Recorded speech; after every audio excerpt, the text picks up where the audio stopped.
SCP-105 एक European लड़की है जो कि बहुत ज्यादा मासूम दिखती है। इसका नाम है आइरिस और जब इसे पकड़ा गया तो इसकी एज महज 15 साल की थी।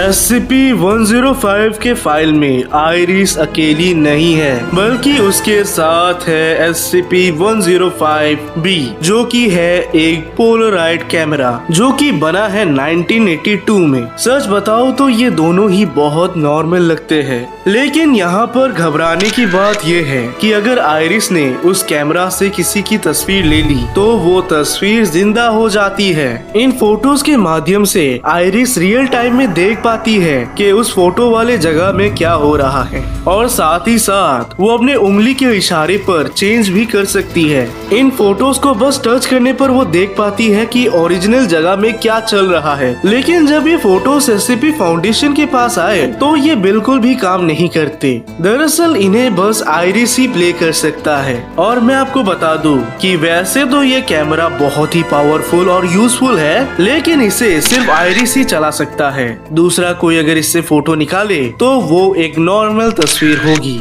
और मैंने तो एक चीज आपको बताई नहीं, आइरिस कभी भी इन फोटोज से कुछ भी निकाल सकती है। जब रिसर्चर्स ने फोटोज वाले लोगों से पूछा तो वो बताते हैं कि अचानक वो एक बड़ा सा हाथ देख पाते हैं जो कि उनके घर में या तो सामान दे जाता है या फिर उनके घर से कोई सामान ले जाता है। SCP फाउंडेशन को पता चला कि आइरिस न केवल अपने कैमरे की फोटोज बल्कि किसी दूसरे कैमरे की फोटो से भी छेड़छाड़ कर सकती है, लेकिन वहाँ पर उसकी शक्ति इतने अच्छे से नहीं चलती।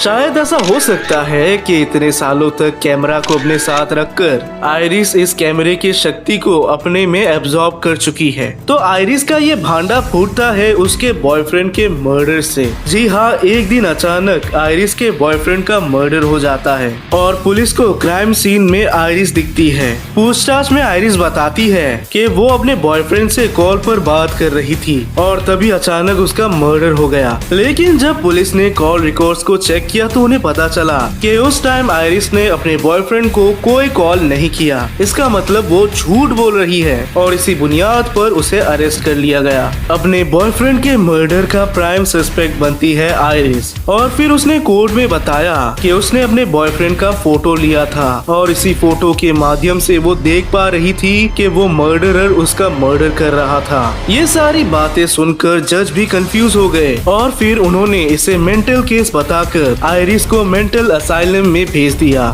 लगभग 2 हफ्ते तक आइरिस मेंटल असाइलम में थी और उसी दौरान SCP फाउंडेशन भी उसके बारे में स्टडी करने लगे। फिर वो उसे फाउंडेशन में ले आए। आइरिस के पेरेंट्स को ये बताया गया कि एक दूसरे मेंटल पेशेंट ने आइरिस को मार दिया।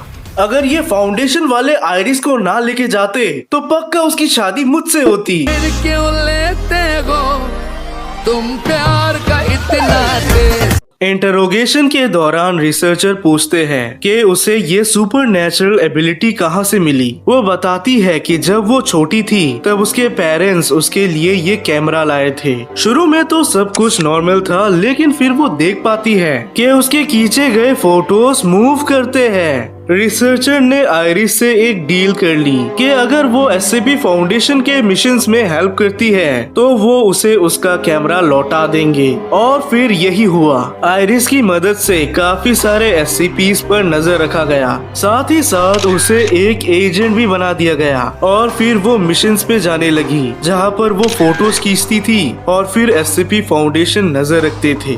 इसके बाद रिसर्चर आइरिस को कुछ फाइल्स देते हैं और वो बताते हैं कि इन फाइल्स के अंदर जो जो आदमी का नाम है उन्हें मिटाना है। लेकिन ये सुनकर आइरिस बहुत दुखी हो जाती है क्योंकि वो किसी को भी मारना नहीं चाहती। आइरिस को बहुत फोर्स किया गया जिसके चलते वो मान जाती है, लेकिन फिर वो अचानक ये बताती है कि उसके सारे पावर्स चले गए। एक एजेंट ने आइरिस को समझाया कि ये सब चालाकी से कुछ नहीं होगा, चुपचाप काम करते रहो।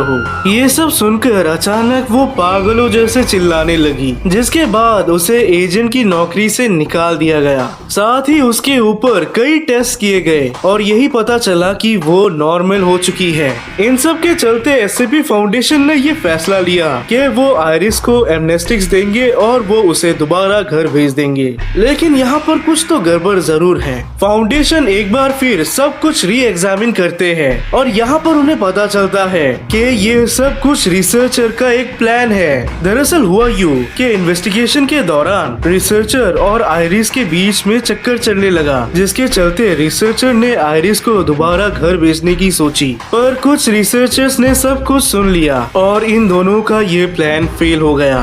इसके बाद रिसर्चर को काम से निकाल दिया गया और आयरिस को दोबारा पकड़ लिया गया। बेचारे रिसर्चर दूसरे की मदद करने के चक्कर में खुद के लौड़े लगा दिए।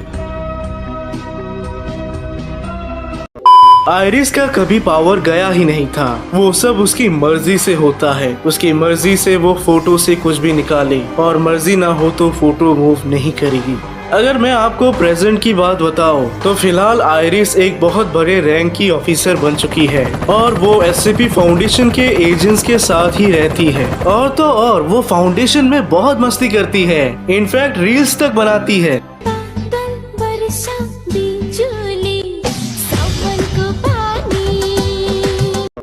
आयरिस फाउंडेशन के अंदर एक बहुत ही अच्छी लाइफ जी रही है, लेकिन उसे कैमरा से बहुत दूर रखा जाता है और फिलहाल आज की डेट में वो कैमरा ही है SCP-105।